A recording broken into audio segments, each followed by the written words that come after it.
Hello friends, good morning. कैसे हो आप सब? आशा करता हूँ आप सब अच्छे होंगे। काफ़ी दिनों बाद मिले हैं। आज फिर हम हमारी क्लासेज इंग्लिश की वापस शुरू करने जा रहे हैं। आज हम पढ़ेंगे, आपको नज़र आ रहा है बोर्ड पे, हेज का यूज, यानी इंग्लिश के अंदर, इंग्लिश स्पोकन के अंदर हम हेजो का यूज किस प्रकार करेंगे। हेजो का मतलब क्या होता है, इनको, इन जो हेल्पिंग वर्ब है इनको किन सेंटेंस के साथ हम इसका इस्तेमाल करने वाले हैं। तो चलिए देखते हैं। पहले जानते हैं हेजो का यूज।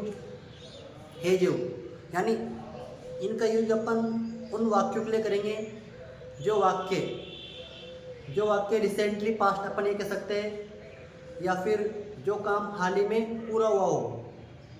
जैसे मैंने खाना खा लिया है, वह घर जा चुका है, लाइट चली गई है। यानी ऐसे वाक्य जो हाल ही में पूरे हो चुके हो, उनके लिए हम हेज और हैव का इस्तेमाल करेंगे। यानी ही सी इट नेम के साथ हम हेज का इस्तेमाल करेंगे। आई वी यू दे जो सब्जेक्ट है हमारे, उसके साथ हम हैव का इस्तेमाल करेंगे। बात करें मेन वर्ब, तो इस सेंटेंस में हम हेज हैव दोनों के साथ मेन वर्ब जो मुख्य क्रिया है हमारी, वर्ब की थर्ड फॉर्म का इस्तेमाल करेंगे। बात करें स्ट्रक्चर, यानी सेंटेंस का स्ट्रक्चर क्या है, सिंपल सेंटेंस का, वो हम जान लेते हैं यहाँ पर। स्ट्रक्चर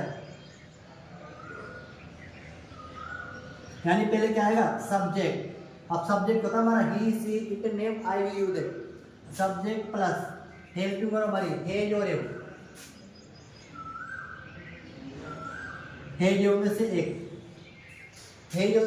फिर नंबर 3 पे वर्ब की third form V3 plus object, यानी इस प्रकार ये हो रहा हो, वो होता हमारा ऑब्जेक्ट। यानी पहले सब्जेक्ट लिखेंगे, फिर सब्जेक्ट अकॉर्डिंग हेज या हैव। अगर हमारा subject he she it name है तो हेज आएगा, सब्जेक्ट अगर हमारा आई वी यू दे है तो हैव आएगा, और दोनों के साथ वर्ब की हमको थर्ड फॉर्म का इस्तेमाल करना है। चलो एक वाक्य लेते हैं और देखते हैं किस प्रकार हम उनको सेंटेंस में ऐड करेंगे, वो देखते हैं। मिलता हूँ सिंपल सा एग्जाम्पल।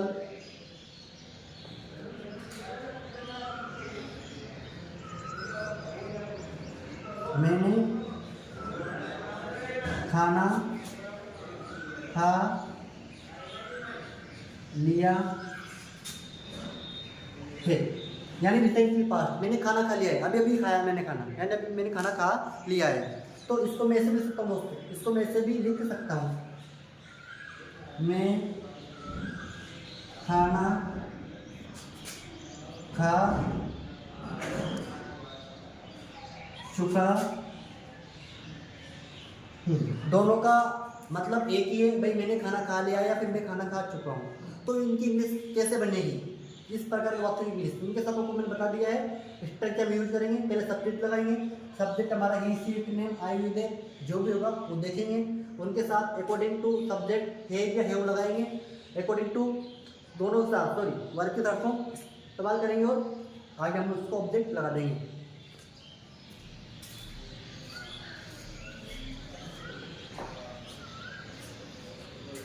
आइए अब चलो इसकी हम इंग्लिश बनाते हैं इन सेंटेंस की। मैंने खाना खा लिया है या फिर मैं खाना खा चुका हूँ। सबसे पहले इसमें सब्जेक्ट, कार्य कौन कर रहा है, सब्जेक्ट में उसे सेंटेंस में सब्जेक्ट कैसे पहचानेंगे। सेंटेंस में सब्जेक्ट पहचानने का एक आसान तरीका है, आपको देखना है सेंटेंस के अंदर कार्य कौन कर रहा है, कार्य करने वाला कौन है।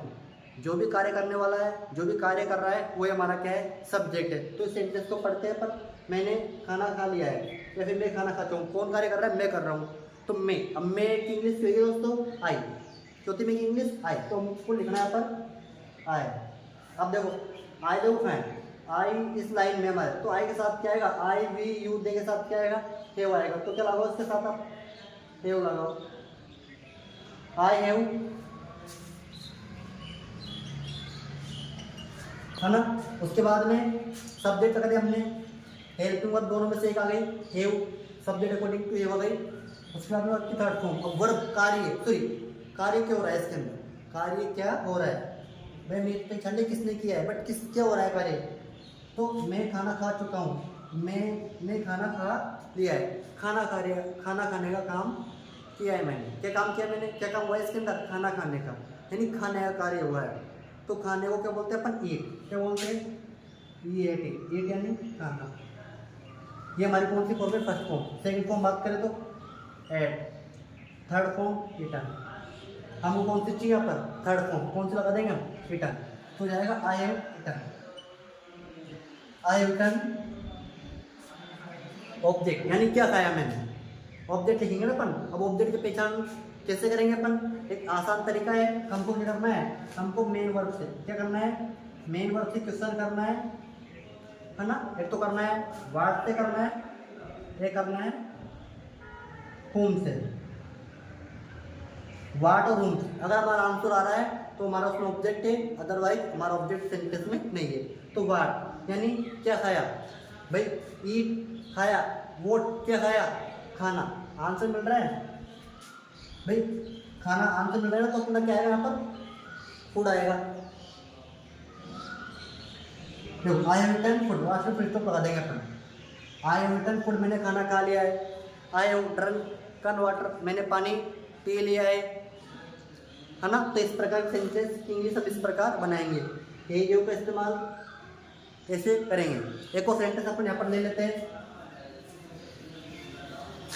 इस प्रकार से आप भी घर बैठे इंग्लिश सीख सकते हो, वाक्यों को अंग्रेजी बनाकर। तो देखते हैं अगला सेंटेंस, वह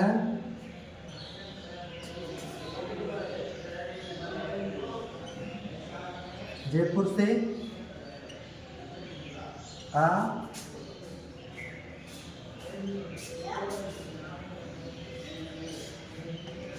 वह जयपुर से आ चुका है। अब देखो इसमें हम वही क्या करेंगे, पहले सब्जेक्ट ढूंढेंगे, सब्जेक्ट अकॉर्डिंग एज लगाएंगे, फिर वर्ब थर्ड लगाएंगे, फिर ऑब्जेक्ट, फिर प्लस अदर ला देंगे अपन। तो देखिए इसमें पहले सब्जेक्ट कौन है, कार्य किसने किया है, आने का, कौन के, उसने किया, वह जयपुर से आ चुका है। तो वह आया है, तो इसकी इंग्लिश कहती है वह की ही आ गया। तो अब ही के अकॉर्डिंग देखो, अब अपना सब्जेक्ट है ही। अब ही के सामने देखो क्या है, ही स्टेटमेंट साथ क्या आएगा अपना, हेज आएगा। तो क्या आएगा, हेज, ही हेज। सब्जेक्ट हो गया, हेल्पिंग और हो गई, ही के अकॉर्डिंग हमने हेज लगाया। अगर हमारा आई वी उदय होता है तो मेव लगाते, बट हमारा सब्जेक्ट ही था तो अपन ने ही के अकॉर्डिंग हेज लगा दिया, ही हेज। अब क्या आएगा, वर्ब का फॉर्म, वर्ब कार्य के वॉइस में आने का, है ना। तो आने को क्या बोलते हैं अपन, कम, COME, कम यानी आना। ये हमारी वर्ब की फर्स्ट फॉर्म है। कौन सा दोस्तों, वर्ब की फर्स्ट फॉर्म, कम, केम, कम।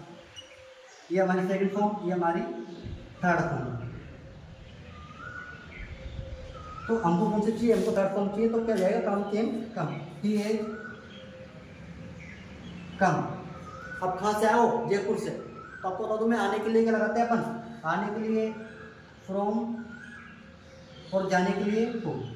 ठीक है, आने के लिए क्या लगाएंगे, फ्रॉम, और जाने के लिए टू। यानी आपको ध्यान रखना है, कम के साथ फ्रॉम और गो के साथ टू लगाना है। ठीक है, कम टू, उसे कम फ्रॉम और गो टू। ठीक है ना। अपन देखते हैं यहाँ पर आया है, गया है। तो यहाँ पर आया है ना, तो come, he is come from Jaipur. ये कहाँ से आया, जयपुर से आया। ये अपना ऐसा आंसर बन जाएगा। तो आपको मैं एक दो सेंटेंस देता हूँ और आपको इन्हीं के तरह आपको सेंटेंस इंग्लिश बनानी है और आपको अगला कार्य खत्म करना है। तो देखते हैं, आपको सेंटेंस बनाना है, वे बाजार से सब्जियां खरीद चुके हैं। आपको आपको घर पे ऑर्डर बनाना है, आपको एक और सेंटेंस बनाना है वाला, मैंने अपना घर कार्य पूरा कर लिया है। ठीक है, आपको दोनों सेंटेंस आपको इनकी घर पे प्रैक्टिस करनी है और कल हम पढ़ेंगे इज एम आर का यूज, उसके बाद में हेड का यूज। इस प्रकार से हम डे बाई डे अलग अलग हेल्पिंग वर्बों का इस्तेमाल, मॉडल का इस्तेमाल, इनको सीखेंगे अपन। ठीक है ना, ताकि हम थोड़ी बहुत इंग्लिश बोल सके। इंग्लिश बोलना दोस्तों इतना मुश्किल नहीं जितना हम सोच लेते हैं। इंग्लिश बोलना बहुत आसान है, बस हमको पेशेंस रखना है और डे बाय डे, दिन ब दिन जितनी हो सके उतनी हमको प्रैक्टिस करना है। मोबाइल के जरिए, एक दूसरे फ्रेंड के जरिए, या आप जिस भी आपकी सुविधा फैसिलिटी हो वैसे आप सबको इंग्लिश बोलने की प्रैक्टिस करना है, ताकि हम थोड़ा इंग्लिश बोल सकें। ठीक है, धन्यवाद।